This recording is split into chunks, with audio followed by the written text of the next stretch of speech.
Camera on this lad's big head because he represents football. He's a charming young man. He scores a goal at White Hart Lane. He doesn't get involved with referees. To the best of my knowledge, he doesn't have a police record, and we are not hooligans, and his dad's a policeman, so be careful. Brian Clough wasn't just one of the greatest managers English football has ever seen.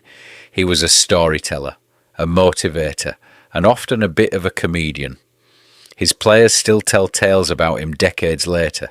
Today, we're counting down 7 short stories that capture the magic of Cloughie. Number 7, Kevin Campbell's first encounter with Brian Clough. Next minute, somebody's grabbed me by the ear and was leading me off the pitch. And I couldn't even see who it was because my back was to play. He was pulling me from behind. So I quickly turned and it was Brian Clough. Come here, Sam. Come here, young man. Fucking come here. So he's led me down, led me past the away dressing room, past the home dressing room, round to his office. Sits me down. I've got the full kit on. Sits me down, goes in the top drawer, pulls out an empty contract. So fucking sign here, son.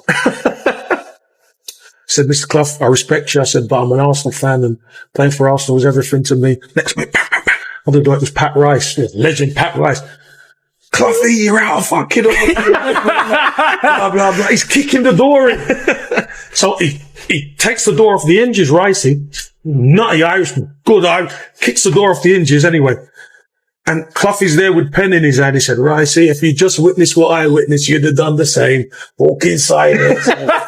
Number 6, Mark Crossley on Brian Clough punching him. Punched me at Villa away. We drew 1-1. I'd saved a penalty from David Platt, and obviously it wasn't a bad result. You're buzzing after the game. I've shook hands with the referee as he's walking past me. Next minute, he grabs me and says, "Get up them stairs." So I get in the dressing room and I'm like watching him like this. I'm like, what have I done? I haven't done anything wrong. Anyway, he goes and gets where I'm getting changed. And I'm taking my shirt, I'm taking my shirt off like that. And as I've got to about there, he's come for me. He's hung my shirt on the peg. And started, like, digging me. Like, what you doing? If I ever see you shake hands with a referee after a decision like that, son, I'll do more than punch you in the stomach. Like, is he mad, him, or what? So, like, Pearce had to jump in and, like, stop him. He was proper sending in at me, like. Sending in at me. Number 5, Stuart Pearce on Brian Clough's letter to Pat Jennings. I bumped into Pat Jennings. He said to me, you used to work for Brian Clough, didn't you? He went into his breast pocket and pulled out this letter. He said, I got this letter from Brian Clough. He said in 1978 or 79, can't remember which, he was playing for Arsenal, I think it was. He's gone behind the Trent end to pick the ball up and someone's thrown a dart from the crowd and it's stuck in his forearm. And in those days, you didn't make a big deal of it. Gone in at half-time, had some antiseptic on it, and Don Howe said, this is outrageous. Don Howe's gone in to see Cloughie after the game and said, this is absolutely, your fans are a disgrace, blah, blah, blah. My goalkeeper's had a dart thrown at him, it's stuck in his arm, blah, blah, blah. And 2 days later, this letter arrived, headed notepaper, Nottingham Forest Football Club. Dear Pat, I have absolutely no sympathy for you whatsoever. Every time you come to the City ground, you stop everything that's come in your direction. It is no surprise to me you stopped the dart on this occasion. Lots of love, Brian. Number 4, Mark Crossley on the class acts of Brian Clough.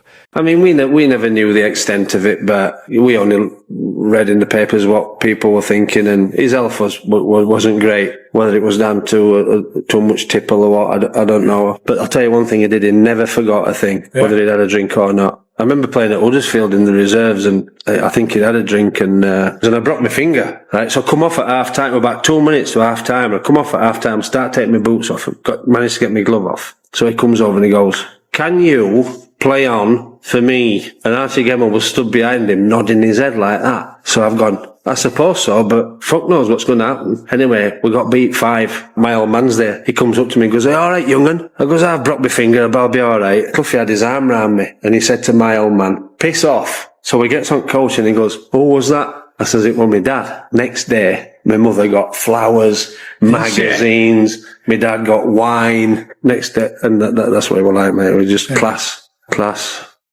Number 3, Brian Clough's encounter with the Crazy Gang. fucking ghetto blasters going down, and you can see he's like thinking, what the fuck's that? And he's stopped and he's gone, Illy, to Alan Hill, would you go and knock on their fucking dressing room door and ask them to turn that fucking music down? So Alan Hill goes down and he knocks on the door, and Vinnie Jones on the door. He's like fucking growling at fucking Alan Hill, like. And Alan Hill's gone, listen, Vinny, would you mind turning the music down? Our gaffer don't like it. So Vinny's gone, yeah, no problem. He turns it down. Alan Hill comes back up to the dressing room. Of course, what happens? They turn it even fucking louder, don't they? Illy, this time, would you say, please, can you turn the music down? So he goes down and says, please, Mr. Jones, can you turn the music down? So he turns it down, comes back up, starts again. So this time he gets up and he fucking walks that corridor, knocks on the door. He walks in their dressing room. This is fucking 10 to 3, by the way. Picks the ghetto blaster up, smashes it. Now I'll play your fucking music, Wimbledon. Number 2, Brian Clough calling out Stuart Pearce.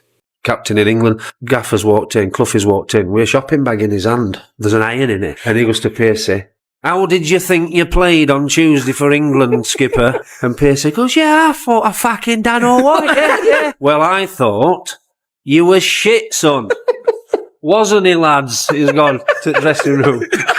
He says, and I've seen the programme from last Saturday's game, page 9, bottom left-hand corner, advertisement, Stuart Pearce, electrician. What the fuck's all that about, son?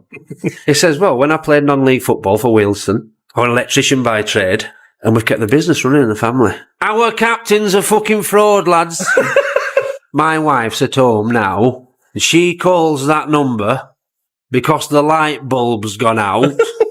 You're not fucking coming, are you? He said, no. My brother is.